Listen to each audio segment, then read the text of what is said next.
여러분 안녕하십니까. 저번 시간에 이어서 오늘은 간호연 선생님 모시고 다산처럼 읽고 연암처럼 쓰라 그 두 번째 시간입니다. 오늘은 제 1장 마음갖기 심론에 대해서 이제 들어갈 텐데요.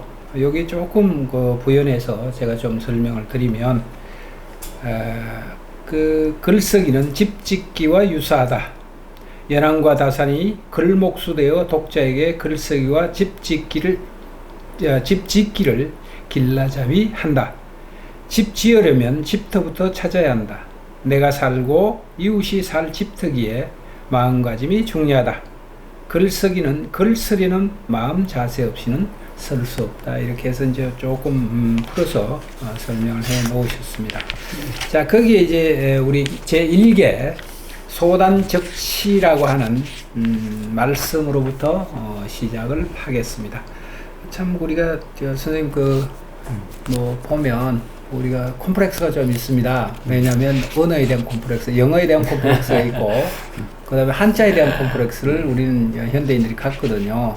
근데 소단적시라고 이렇게 얘기를 보면 참 어려운 그런 말입니다. 그래서 선생님께서 자세히 좀 풀어서 좀 설명을 해주시죠. 그런데 좀 전에 이제 집터 찾기를 선생님께서 읽어주셨는데 이제 앞으로 이제 계속해서 나올 겁니다. 이게 이제 그래서 맨 뒤에 가서 이제 하나의 집이 이제 만들어지는 과정까지 이걸 제가 넣어놨습니다. 집짓기와 뭐 글쓰기도 마찬가지라고 이제 생각을 합니다. 그래서 글을 우선 집을 갖다가 지으려면은 어느 곳에 집을 지어야 될지 집터 찾기가 제일 중요하지 않습니까? 그래서 이제 그러려면은 마음부터가 중요한데 그래서 이제 그거를 놓고요. 이제 앞으로도 계속해서 이제 그 집짓기와 이것을 연관을 시켜가지고 한번 얘기도 될 겁니다. 소단적치라는 것은 이제 소단이라는 것은 문단이라는 뜻입니다. 문단이 좀 시끄럽잖아요. 그래서 소자가 시끄러워 소자입니다. 그런가요? 그다음에 적치라는 건 붉은 깃발이고요. 문단에 붉은 깃발을 꽂는다라는 건데 이제 붉은 깃발은 이제 한신이 그 싸움의 신 아닙니까? 그 유방의 이제 장수죠. 그래서 결국 이제 유방이라는 사람을 갖다가 이제 중국 황제로 올려놓은 사람이지만 나중에 이제 토사구팽을 당하기는 했습니다만 싸움을 잘했습니다. 한신이 이제 거의 백전백승을 했지요.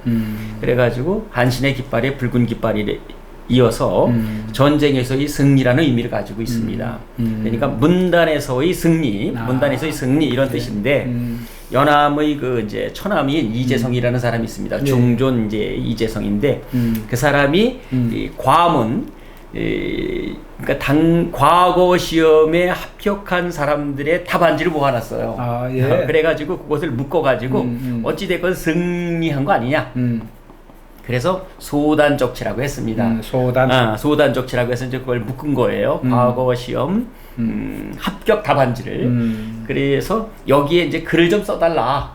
그래서 이제 써준 것이 연암 선생이 이제 소단적치인이라는 글입니다. 이제 인이라는 건 이제 끌어오다 그런 소리인데 제목을 끌고 가는 그런 글이다 이제 그런 이제 소리겠죠. 그래서 이제 거기에서 연암이 소단적치라는 말을 갖다가 이제 어떻게 이야기를 했느냐. 전쟁하는 마음으로 글쓰기에 맞다라는 겁니다. 전쟁하는 마음으로 글쓰기에 맞다. 그래서 소단적치라는 것은 이 책 그 뒤에 218쪽에 보면은요, 이제 거기에 대해서 앞에 소단적치라는 것을 이제 다 써놓을 수가 없으니까 해 부분에 가서 그 소단적치를 갖다가 이제 원문을 갖다가 실어놨습니다. 제가 풀어서 이렇게 말씀을 해. 거기에 보니까 이렇게 써놨잖아요. 글 잘하는 자 병법을 안다. 그래서 사실은 이제 여기서 힌트를 얻어가지고 저도 이제 이것을 갖다 37개 그래서 37개로 이제 한 겁니다. 글자는 말하자 그러면 병사요. 뜻은 장수이다. 제목은 적국이고 옛일이나 옛이야기는 싸움터의 진지이다. 그러니까 글자는 말하자면 병사라는 거죠. 병사는 그 장수가 그 병사를 어떻게 부리느냐에 따라서 달라지는 거거든요. 그 글 뒤에 보면 이거 한 장 뒤에 보면은 220쪽에 보면은 거기 연파하고 조갈이라는 사람이 나옵니다. 이 책 뒤에. 그 연파는 이제 조나라 장수인데요. 이 연파가 군사들을 거느릴 적에는 그 진나라가 큰 나라입니다. 진나라가 네. 쳐들어왔을 적에도 이 조그만 나라, 조나라가 견딜 수가 있었던 거는 연파 장군이 있어서 그랬던 거예요. 예. 이 연파라는 양반은 진나라가는 대국이거든요. 예. 군대도 강성하거든요. 그러니까 맞서서 싸우면 안 돼. 그러니까 성을 굳건히 지켰어요. 진나라는 그 성을 허물지를 못하는 거니까 결국 이기지를 못하는 거지요. 네. 그러니까 진나라에서 소문을 냈습니다. 우리가 두려워하는 것은 연파 장군이 들어온 것이 아니라 거기 젊은 아주 혈기가 넘치는 조괄이라는 장군이 있는데 이 조괄을 우리가 두려워한다라는 소문을 일부러 냈어요. 예. 그랬더니 이게 이제 조나라 왕의 귀에 들어가는 겁니다. 그러니까 조괄을 무서워해? 그리고 조괄을 해야지. 그러니까 연파를 갖다가 내치고는 조괄을 등용했습니다. 근데 이 조괄은 젊으니까 젊은 혈기를 믿고는 나가서 진나라와 싸움을 벌인 겁니다. 결국은 조나라 40만 대군이 전부 다 이 진나라에 의해 가지고 괴멸되고 맙니다. 그 만용이고 그렇죠. 그 일종의. 그러니까 글자도 마찬가지죠. 연파 같은 사람을 자음과 모음이 만나면 명문이 만들어지는 겁니다. 근데 조괄 같은 사람이 자음과 모음을 가지고 쓰면은 형편없는 글이 나올 수밖에 없게 되는 것이죠. 바로 그 얘기를 갖다가 이 연암 선생이 말하고 있는 겁니다. 그러시군요. 글자는 말하자면 병사고 그래서 뜻은 장수다. 장수가 병사를 어떻게 부려야지 되는지 그러려면은 뜻이 먼저 글을 쓰는 사람에게 서 있어야 되겠죠. 뜻이 분명히 서 있으면은 그 다음에 어떤 글을 쓸지. 근데 문제는 그 글을 뜻을 찾아내지를 못한단 말이에요. 근데 글을 뜻을 찾아내려면 제일 먼저 필요한 건 바로 마음이죠. 저는 가끔 이렇게 다니면서 또는 뭐 제 공간에서도 이제 강의도 하고 이렇게 하지만 우리가 배우와 감독 얘기를 좀 가끔씩 이렇게 하거든요. 그건 뭐냐 그러면 감독은 작자고 시로 얘기하면 화자인데 화자가 어떤 의도를 가지고 어떤 뜻을 가지고 글을 쓰는가라고 하는 확고한 목적이죠. 목적의식이죠. 그걸 가지고 이제 이미지를 어떻게 해야 되고 그 글의 내용은 어떻게 배치가 되고 이렇게 하는 것 이런 것들이 이제 배우와 감독의 역할이다. 이렇게 하고 감독은 배우가 충분히 자기의 능력을 발휘할 수 있도록 그것을 10분 활용하거나 독려하는 그렇죠. 그런 역할을 해야 된다 이런 얘기를 참 많이 하는데 그게 우선 이게 글자는 말하자면 병사요 뜻은 장수다. 이 대목에서 그 생각이 우선 저는 좀 났어요. 그렇죠. 누구 배우도 어떠한 감독을 만나느냐에 따라서 그렇죠. 자기 기량을 발휘할 수도 있고 그 기량에 묻힐 수도 있단 말이에요. 그거를 발현시켜 줘야 되는데 그게 굉장히 어려운 일이죠, 사실은. 그러시군. 자, 우리가 이제 그 논의하고자 하는 초점은 글의 바탕이니까 글을 어떻게 쓸 것인가라고 하는 그 문제입니다. 이 소단적체에서 선생님 말씀하시고자 하는 여러 가지 의미가 있겠지만 가장 우리들에게 또는 시청자들에게 글은 이 바탕으로부터 시작돼야 되는 것이 아닌가. 소단적치라고 하는 말을 기본으로 해서 출발되어야 되는 것이 아닌가라고 하는 부분이 있다면 어떤 게 있을까요? 그러니까 이제 연암 선생님은 이제 김태경이라는 분이 이제 여한 십가문초를 갖다가 이제 만들면서 그러니까 우리나라에 아주 이제 글을 잘 쓰는 분들의 10명을 모아가지고 10명의 글을 이제 선별해가지고 이제 실어놓은 책입니다. 그리고 또 이 연암 선생님에 대해서 아주 이 김태경이라는 분은 이제 한학자죠. 구한말의 한학자신데 이 연암집도 이제 이분이 만듭니다. 그 연암집에다가 김태경이라는 분이 이런 말씀을 해요. 연암 선생은 평소 글을 쓰실 때 천근 쇠뇌를 당기듯이 하셨다는 거예요. 천근에 있는 그러한 쇠뇌라는 건 활이란 말이에요. 활을 쇠뇌라고 하네. 활을 갖다가 천근이나 되는 활을 당기듯 했다. 얼마나 힘들겠습니까? 그 천근이나 되는 활을 당긴다라는 건 진짜 온 힘을 다해서 당긴다라는 소리겠죠. 죽을 힘을 다해서. 죽을 힘을 다해서 당긴다는 거죠. 글 한 편, 글 한 줄을 갖다가 그런 마음으로다가 이제 썼다라는 것입니다. 우리나라 사람들을 보면은 뭐 저 시중에 글쓰기 서적 참 많습니다. 많죠. 많죠. 그리고 뭐 대부분 그 글쓰기 책을 갖다 읽어보면은 글쓰기는 글쓰기로부터 시작된다라는 것은 무슨 참 비의인 양 풀어놓습니다. 근데 제가 볼 적에는 전혀 터무니없는 소리예요. 글 쓰려고 하는 뜻이 먼저 서고 그리고 글 쓰는고자 하는 그 마음이 있어야지 무엇을 내가 쓸 것이 나오는 거거든요. 아무거나 쓴다고 해서 다 글이 되는 것은 아니잖아요. 그래서 제가 볼 적에는 여기도 제가 썼습니다만 글쓰기는 글쓰기에서부터 풀어내야 된다라는 것은 그 알렉산더의 고르디아스 매듭과 같다라는 생각이에요.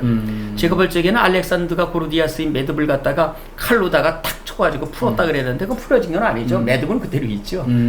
잘라졌을 뿐이죠. 예. 매듭은 그대로 있습니다. 예. 그래서 지금 글도 이렇게 보면은 글 재주로다가 쓴 글이고요. 또 글쓰기 기술을 습득해 쓴 글이 많습니다. 학생들의 글들은 이런 게 굉장히 많습니다. 짜집기 하듯이 네. 서로 모르는 결론에 딱 네. 맞춰가지고 그렇게 쓴단 말이에요. 그런데 가장 중요한 것은 이제 마음이라는 것이죠. 그 마음을 가지고 쓴 글이래야만 이 글로서 가치가 있지 않겠는가. 남들과는 다른 그런 글이 되지 않겠는가라는 겁니다. 그럼 무엇을 써야 되는 거냐. 사실은 이 세상의 모든 게 박제가가 그런 얘기를 하거든요. 이 천지에 가득 찬 만물이 모두 시라고 그렇게 얘기합니다. 네, 이 천지에 가득 찬 모든 것이 다 글이라는 말이죠. 홍길주라는 분도 그랬거든요. 저 동해 바닷가에 가서 여기가 내 도서관이다. 이 자연이 이 사람 나는 세상이 모두가 다 글인데 그 글을 어떤 거를 쓰느냐 이거죠. 어떤 거를 쓰느냐. 그러면 양심이 있어야지 됩니다. 글 쓰는 사람으로서의 양심. 양심이 없는 글을 갖다가 쓰면 예를 들어 가지고 일제치하에서 참 뭐 군수상 받은 글 좀 많겠습니까? 그렇죠? 천황폐하 상을 받은 글들도 많겠죠. 그러나 오늘날 그 글들은 우리 교과서에 올라가지를 못합니다. 이유는 간단하잖아요. 양심이 없는 글을 쓴 거죠, 그들은요. 일제치하에 나라를 빼앗긴 상황에서 조국의 독립을 위해서 싸우지 못할 망정 그 일본 천황폐하에게 받을 만한 글을 썼다라는 것이잖아요. 글은 잘 썼겠죠. 그렇겠죠. 잘 지었겠죠. 그러나 그 글에는 마음이 없으니 그 글은 고전이 될 수도 없고 교과서에 올라갈 수도 없는 글들이죠. 또 조선시대에 그 잘 써놓은 글들이 좀 많습니까? 솔직히 말해가지고 예. 임금에 대해서 참 임금이 칭찬한 글들, 임금에 대해서 충성을 바친 그 좋은 글들이 오늘날 왜 교과서에 올라가지 않고 연암의 글이 올라갔느냐 이거죠. 그 당시 연암은 마음이 썼다는 거죠. 영혼이 있는 마음. 그래서 어렵게 사는 사람들, 힘든 사람들, 낮은 백성들 그 사람들을 갖다가 본 거죠. 그런 것이 바로 영혼이 있는 글들이죠. 양심이 있는 글들이죠. 자, 우리가 이제 좀 어려운 말씀을 조금 옮겨가면 양심은 무엇일까요? 대단히 어려운 일이죠. 예, 어려운 말. 우리는 흔히 이제 어떤 중이라는 얘기를 많이 합니다. 중간. 우리나라 사람들 참 중간이라는 말 잘 쓰는데요. 이 중이라는 말은 희노애락 애우욕의 감정이 없는 상태로서의 중을 찾아야지 됩니다. 지금 예를 들어 가지고 독재 정권 치하에 있단 말이에요. 그러면 내가 대학을 다닌다. 그러면 큰 학문을 하는 거잖아요. 그러면은 그 당시에 중간을 가는 게 뭘까요? 중간 가는 게 그냥 학교를 다니는 것이 중간인가? 아니면은 독재 정치가 잘못됐다고 하는 것이 양심인가? 그것이 중간인가? 그런데 이 중간을 간다고 할 적에 독재 정치에 대항하면은 감옥 가는 거지 않습니까? 감옥 가면은 집안 사람들도 피해를 입히고 나도 내 신분에 문제가 생기고 취업에도 문제가 생기고 그러니까 안 한단 말이에요. 그러면 이게 중간인가? 이건 중간이 아니죠. 왜냐하면은 신호애락 애호욕이 들어가는 거죠. 내가 슬퍼질 수도 있어, 아파질 수도 있어. 그런데 그것이 빼지면은 중이 뭐냐는 말이에요. 대학을 다니는 사람으로서 지식인으로서 독재 정치에 항거하는 것이 중이죠. 그게 맞는 거잖아요. 신호애락 감정이 없는 상태라 그러면은 독재 정치에 항거를 하겠죠. 그러나 거기에 신호애락 애호욕이라는 감정이 들어가면은 항거를 못 합니다. 그건 결코 중이 아니죠. 그러니까 우리나라 사람들이 중간 했는데 중이라는 것은 대단히 참 어려운 일입니다, 진짜. 자, 우리가 시대마다 이제 양심, 시대 양심 뭐 이렇게 얘기를 하는데 그 얘기를 저는 가끔 이렇게 생각을 해요. 시대 양심이란 무엇인가? 그럼 우리가 양심이 고정불변한 어떤 무슨 법이나 그것이 바뀌지 않는 어떤 형태를 갖고 있는 것이 아니라 그 시대에 맞는 정신 이라고 우리가 해석을 해도 가능하지 않겠는가. 예를 들자면 우리가 인간이 살아감에 있어서 보편타당한 가치라고 여기는 그 부분에 대해서 반응하는 것. 그것이 바로 양심이 가지고 있는 하나의 또 뜻이 아니겠는가 이런 쪽으로 생각을 하는. 저도 이제 그런 생각입니다. 글쎄 이런 말씀을 갖다가 이제 여기서 드려도 될는지는 모르겠지만은 노무현 대통령이 서거를 했을 때 일입니다. 저는 뭐 정치인도 아니고 또 어떤 정당도 가입되지 않습니다. 그러나 노무현이라는 분이 굉장히 정직한 것 같아요. 정직한 대통령이고 진솔한 대통령이었던 것 같습니다. 검사들과의 대화인가요? 그것만 보더라도 판사들과의 대화인가요? 그때? 하여튼 그거 있었죠. 검사. 근데 그것만 보더라도 어떻게 대통령이 어떻게 보면은 일개 검사와 그렇게 어떠면 맞짱 토론을 할 수가 있을까? 그리고 나중에 참 대통령을 갖다가 그만두고도 가서 평범한 농부로 시골 가가지고 그들하고 막걸리 한 잔 먹고 살아가는 사람이란 말이에요.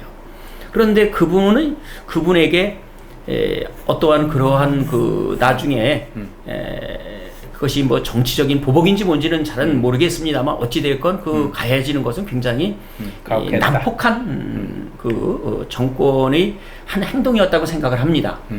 그리고 그분이 이제 서거를 결국은 했습니다. 제가 바꿔진다 해더라도 예를 들어서 시계가 뭐 논두개 뭐 버렸다 이런 얘기 정도까지가 나오는데 자살을 안 할 수가 없을 것 같다는 생각이 들어요. 그래서 송내역에서 제가 이제 송내역 학교를 갖다 출근을 해다가 송로역에 임시로 마련된 문상하는 곳에서 제가 이제 문상을 했습니다. 그리고 나오는데 검은 리본을 주는 거예요. 달라고 주는 거겠죠. 근데 순간 이거를 달아야 되나 말아야 되나라는 생각이 들더라고요. 이걸 달아야 되나 말아야 되나. 그래서 못 달고 그냥 왔습니다. 가방에 넣어가지고 와서 밤새도록 생각을 했습니다. 내가 분명히 문상을 하러 갔는데 왜 이거는 달지 못하는가. 사실은 똑같은 거잖아요. 문상은 들어갔다가 잠깐 나오니까 사람들이 나를 갖다가 보지 않아? 리본을 달면은 사람들이 이걸 보겠지? 그러면 싫어하는 사람들도 있을 텐데 그게 무서워서 결국은 못 다는 거 아닌가? 라는 생각이 들더라고요. 결론은 그거더라고요. 그래서 그 다음날 조기를 걸어놓고 그 다음에 제가 그거를 검은 리본을 폐용하라고 갔습니다. 그랬더니 대학원 이제 수업 시간인데 묻더라고요. 교수님 거를 왜 다셨습니까? 그래서 제가 그랬습니다. 지금까지 내가 책에서 배운 것 그리고 내 양심의 근거에서 달았다. 다를 만하면은 달고 싶지 않으면은 안 달아도 된다. 그러나 달아야지 되는데 다른 사람들의 눈이 무서워서 못 달면은 그것은 자기의 양심을 자기가 속이는 것이다. 그런 얘기를 한번 한 적이 있습니다. 그래서 아마 양심은 그런 것이 아닐까 그런 생각이 들어요. 양심. 그래서 저는 이제 뭐 정치적인 논쟁이나 뭐 이런 부분들은 뭐 되도록이면 제가 전문가가 아니기 때문에 관심은 있대 전문가가 아니기 때문에 잘 하질 않습니다. 근데 작금에 펼쳐지고 있는 우리나라 현실을 이렇게 보면 두 가지 문제가 충돌하는 것 같아요. 현실이라고 하는 문제와 현실은 늘 우리의 삶들이 충돌하는 장소죠. 그 삶들이 충돌한다는 것은 욕망이 이제 충돌하는 장소이기도 하고요.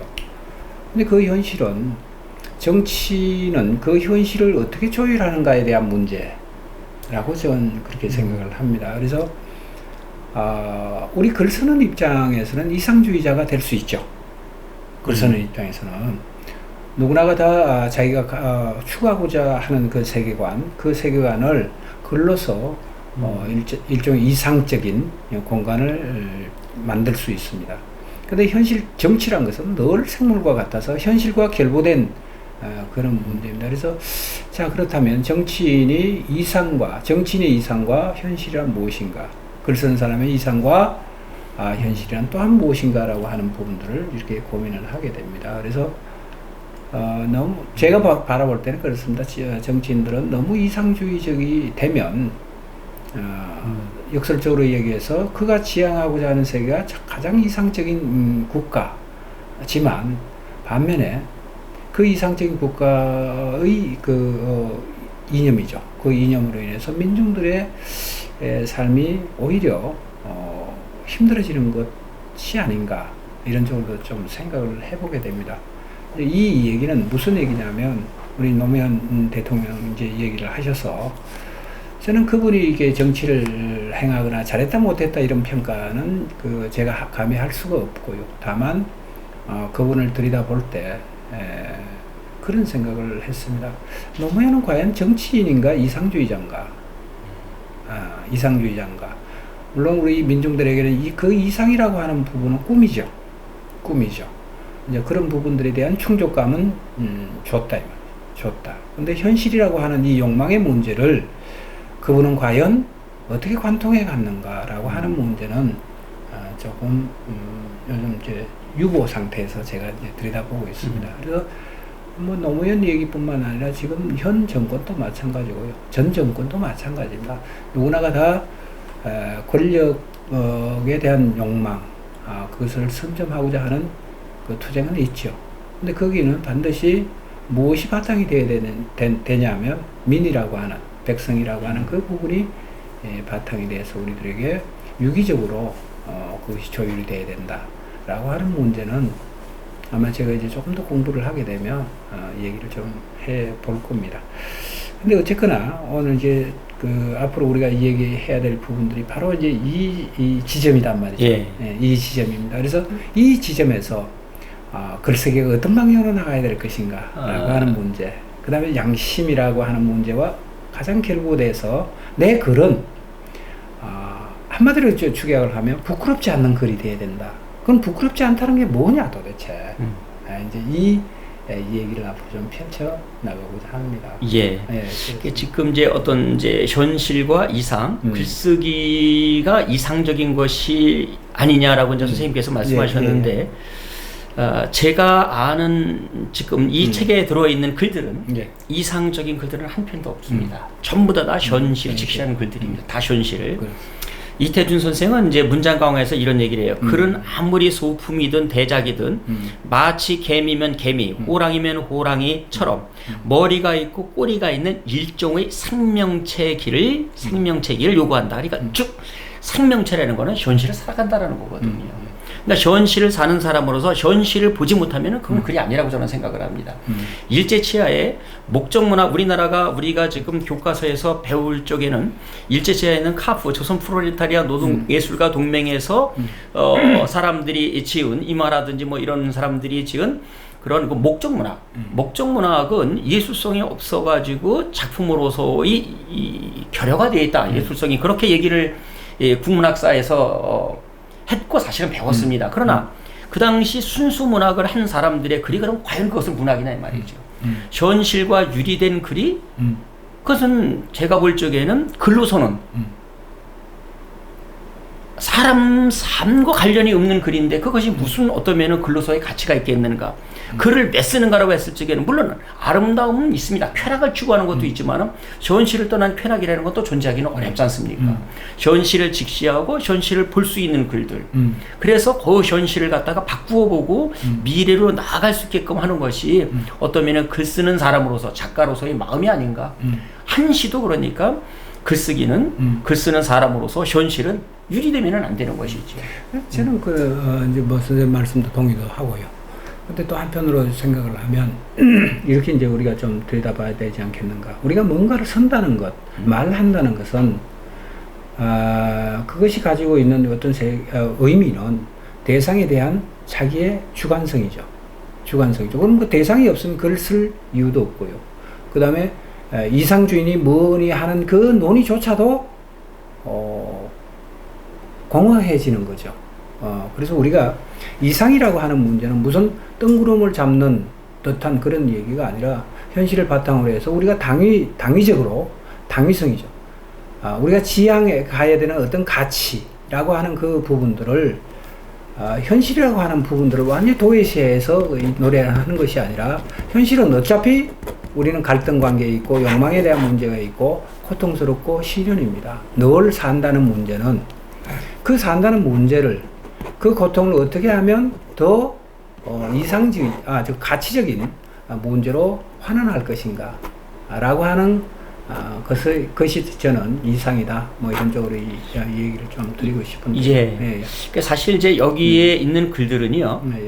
사실 이제 실학자들의 글로다 볼 수 있습니다. 그렇죠. 연암 선생도 그렇고 다산 선생도 이제 실학자인데 당시로다가는 1700년대 당시 1700년대 글들은 전부 다 사실은 공리공담이 많습니다. 네. 실질적으로다가 우리가 유학하면 지금 떠오르는 게 성리학인데 성리학이 우리의 삶에 무슨 대단히 무엇을 이바지를 했나요? 성리학 같은 거야말로 따지고 본다 그러면 이상적인 거거든요. 그 배움이 무엇으로 가야 되느냐? 보편적인 가치를 지향하고 보편적인 도덕성을 지향하고 보편적인 진리 누구나 다 인정할 수 있는 진리를 지향을 해야 되는데 그들은 그렇지 않았지 않습니까? 미안한 말씀이지만 이황 선생이니 이 선생의 학문이 우리 조선의 백성들에게 무슨 영향을 주었느냐 말이에요. 그것도 한번 생각해 볼 만한 일입니다. 그렇기 때문에 이제 유영원 선생이라든지 이런 분들이 이제 실학을 들고 나온 거죠. 배움이라는 것이 바로 실제 생활에 유용한 도구로 다 쓰이는 거. 그게 바로 학문이지. 그러니까 사실은 불치하문이라는 거 아랫사람에게 묻는 거를 부끄러워하지 말아라. 이거 공자님 말씀이거든요. 또 학문은 배우고 묻는 것인데 공부했다고 해가지고 자기가 고담준론이 백성들과의 삶 무슨 영향을 주느냐 이거예요. 어떠면은 백성들이 실상적으로다가 살아갈 수 있는 것, 어떻게 농사를 짓는 방법, 어떻게 행동을 하는 방법, 어떠한 가치를 가지고 세상을 살아가는 방법, 대부분 실학자들은 이제 그런 거를 지향을 했었죠. 근데 이제 그 부분은 이제 두 가지로 우리가 추격을 좀 할 수 있는데 과연 우리나라에는 실학이 있었는가라고 하는 문제에 대한 질문. 하나가 있고요. 또 하나는 실사구시라고 하는 부분이잖아요. 그럼 실사구시의 하나의 삶의 덕목이라고 한다면 그것도 뭐 대단히 중요한 거죠. 가장 기본적인 그런 부분인데 그 실사구시를 통해서 우리는 어떤 삶을 살 것인가라고 하는 문제가 또 다른 문제로 우리 인간에게는 늘 따라오지 않겠습니까? 그렇죠. 네. 그래서 먼저 이 얘기를 좀 좁히면 실학이란 우리나라에 과연 있었던가 라고 하는 문제를 한번 좀 짚어주시죠. 실학은 늘 있으면서도 어떻게 보면 늘 없죠. 실학이라는 것은 이제 구학문에 대해서 내 학문이 신진 학문이다 라고 해가지고 실학이라는 말은 예전부터 있었어요. 우리가 뭐 갑자기 실학을 쓴 것은 아닙니다. 그리고 우리나라에 그러면은 실학이 있었는가? 솔직히 말한다 그러면 우리나라에 실학이 없습니다. 제가 18세기 우리나라 실학자들의 이 삶과 사상이라고 해가지고 책을 낸 게 있습니다. 새물결 출판사에서 나왔는데 18세기 제목은 뭐냐면은 나는 조선인이다예요.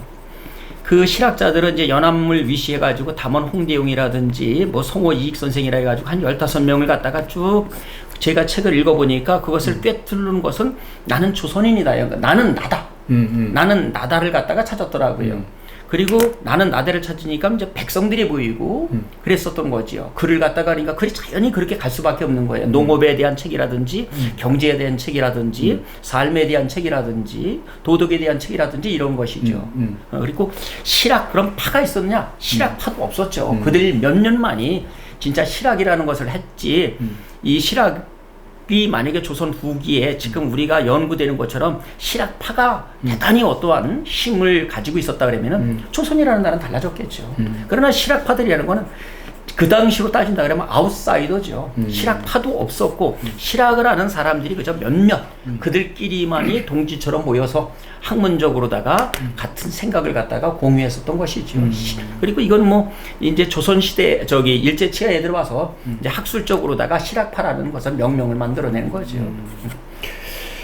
자, 이제 우리가 연암이나 다산이 이제 공이 이분들이 이제 출발하고 있는 그 학문적 이념 이것이 이제 유교죠. 네, 그렇죠. 유교죠. 이제 그 이후에 이제 유교의 근본 정신과는 조금 바뀌었다고 그럴까요?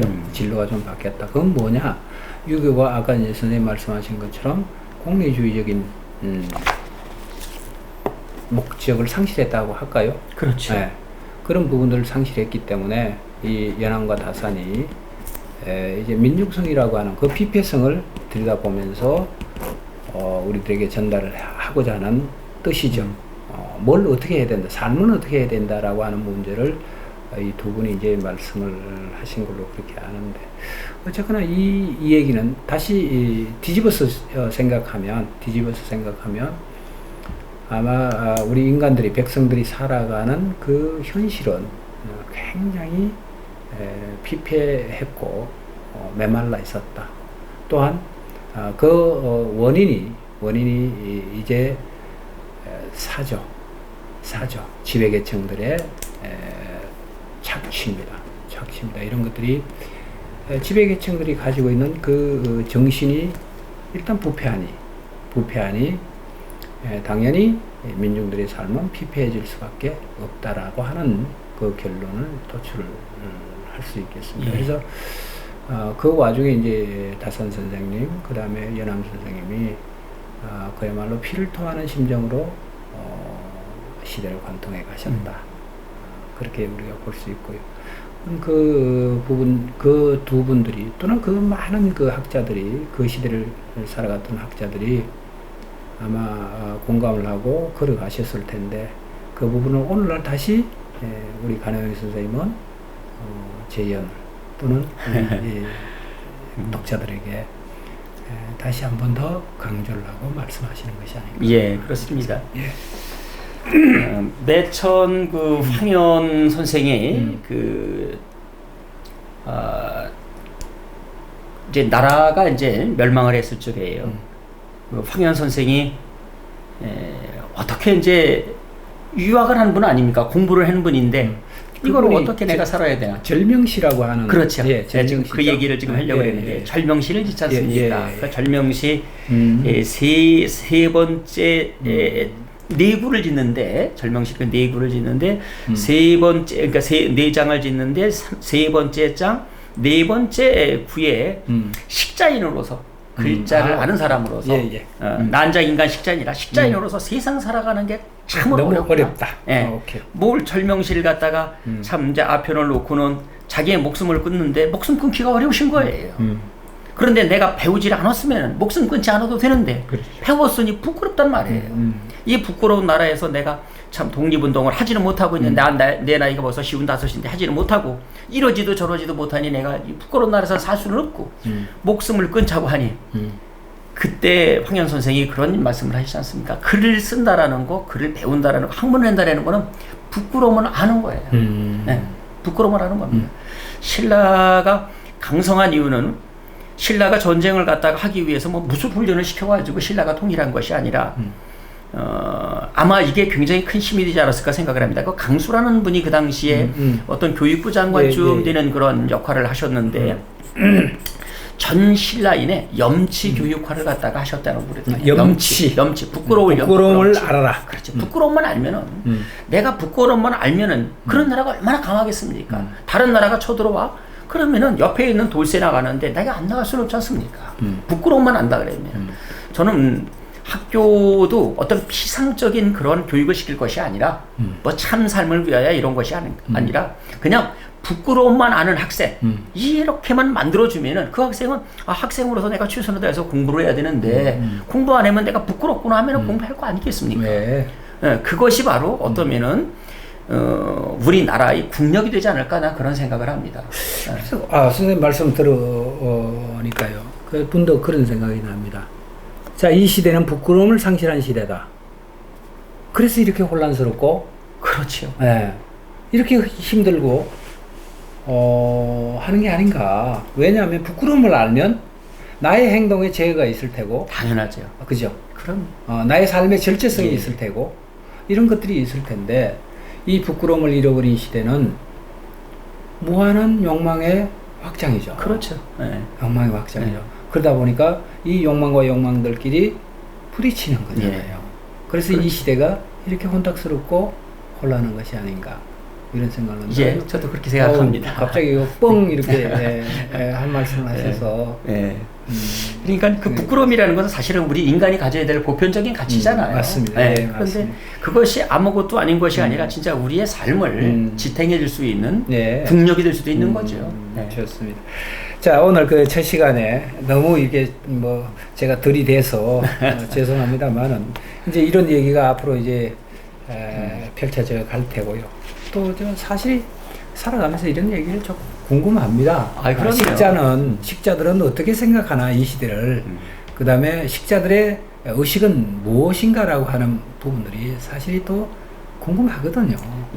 궁금하거든요. 그래서 이제 제가 생각하는 거, 그 다음에 선생님 고견 이런 것들을 종합해서 좋은 말씀을 좀 들려주시기를 바라고. 자, 오늘 우리 제1장 마음갖기 심론 중에서 제1개 소단적치에 대해서 선생님 말씀을 좀 들었습니다. 시청자 여러분, 오늘 첫 그 시간이 어떠셨는지 모르겠지만 좀 어지러웠습니다. 두서없이 이런 얘기 저런 얘기 제가 질문도 던지고 이렇게 해서 선생님을 좀 힘드셔서리라고 그렇게 보는데, 아마 이런 형식으로 이제 계속적으로 얘기가 이끌어져 나갈 것 같고요. 전개되어 나갈 것 같습니다. 저도 이제 많은 공부를 통해서 제가 궁금한 것 또는 여러분들이 궁금한 것을 대신해서 선생님의 좋은 말씀을 질문도 드리고 이렇게 해서 좋은 말씀을 듣도록 하겠습니다. 지금까지 시청해 주셔서 감사합니다. 다음 시간에 또 간호인 선생님 모시고 찾아뵙겠습니다. 여러분 안녕히 계십시오. 감사합니다.